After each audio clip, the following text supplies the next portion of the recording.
Alors, ici, sur le Mac, je vais enfoncer la touche F plusieurs fois pour passer en mode fenêtre flottante. Et du coup, j'ai des onglets comme vous avez sur PC. Donc, ici, j'ai l'image du téléphone. Ah oui, un truc qui serait bien sur l'image du téléphone. Là, je renfonce la touche F pour passer plein écran. Ce serait quand même de l'améliorer avant d'utiliser. Si vous voyez, c'est quand même...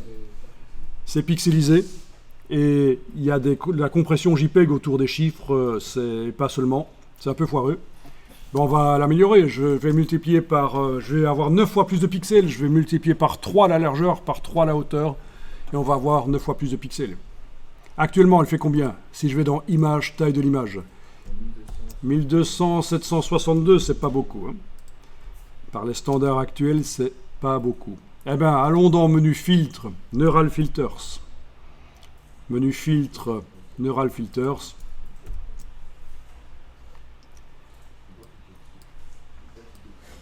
Là-dedans,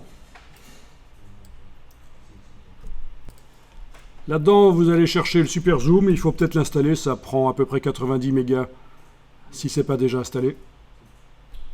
Et on l'enclenche. Vous allez demander ici 3 fois. Voilà.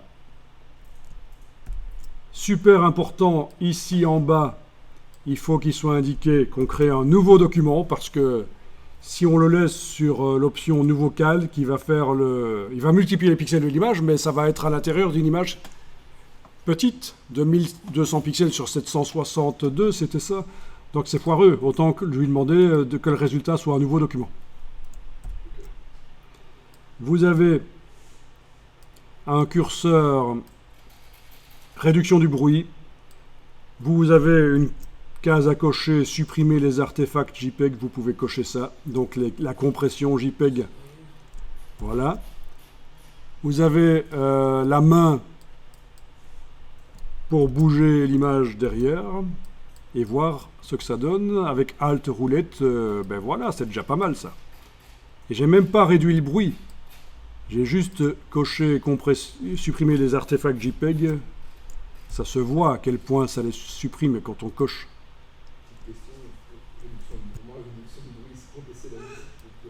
Mais le bruit, que ce soit en image ou en musique, c'est des parasites. Voilà. Donc si je juge qu'il y a du grain là, il reste du grain, je peux tenter de lisser en augmentant le curseur réduction de bruit, on va voir.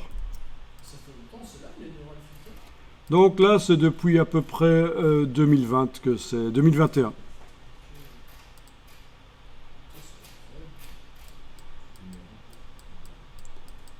Bon, ça permet de recréer de la texture, même, c'est assez dingue. Ouais, ça se voit vraiment sur les chiffres.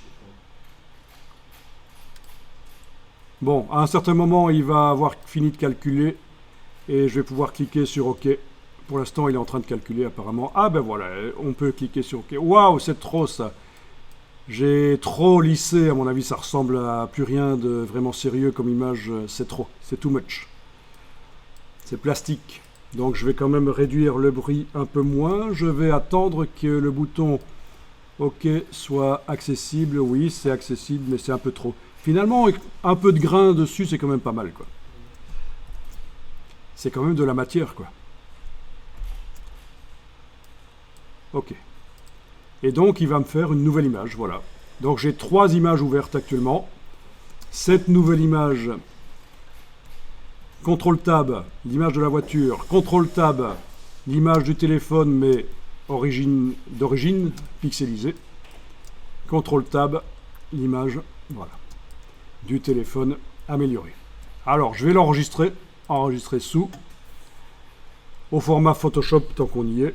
Il n'y a pas le choix, puisque vu que le calque, le seul qui existe, s'appelle Calque 2, c'est pas un calque d'arrière-plan.